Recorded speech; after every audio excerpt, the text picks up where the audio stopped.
February 18, 2018 at 12:43 p.m. The United States is still unsure who directed a February 7 attack on U.S. and U.S.-backed forces in Syria, Defense Secretary Jim Mattis said on Saturday, even as he acknowledged accounts that Russian civilian contractors were involved.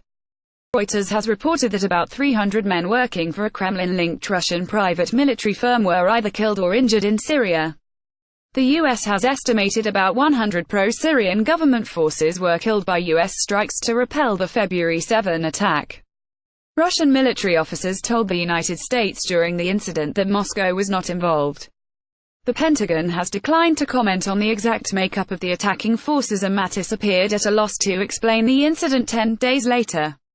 "I still cannot give you any more information on why they would do this.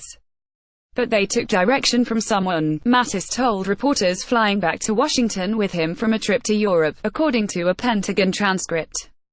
"Was it local direction? Was it from external sources? Don't ask me. I don't know." Mattis said he understood that Moscow had acknowledged contractors were involved without elaborating on whether that understanding came from press reports. Russian officials have told reporters that 5 Russian citizens may have been killed in clashes with US-led coalition forces. Still, Russian officials deny they deploy private military contractors in Syria, saying Moscow's only military presence is a campaign of airstrikes, a naval base, military instructors training Syrian forces, and limited numbers of special forces troops. But according to people familiar with the deployment, Russia is using large numbers of the contractors in Syria because that allows Moscow to put more boots on the ground without risking regular soldiers whose deaths have to be accounted for.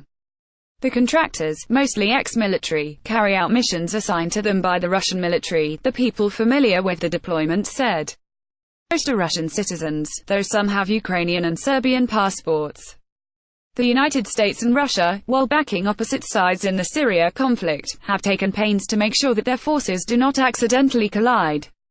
But the presence of the Russian contractors adds an element of unpredictability.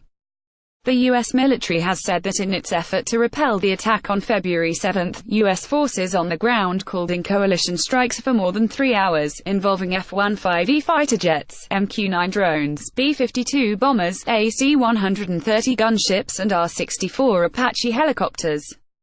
The U.S. military has said the attacking forces were aligned with the Syrian government and were backed by artillery, tanks, multiple launch rocket systems and mortars. "I doubt that 257 people all just decided on their individual own selves to suddenly cross the river into enemy territory and start shelling a location and maneuvering tanks against it," Mattis said. "So whatever happened, we'll try to figure it out. We'll work with, obviously, anyone who can answer that question, but I cannot, at this time."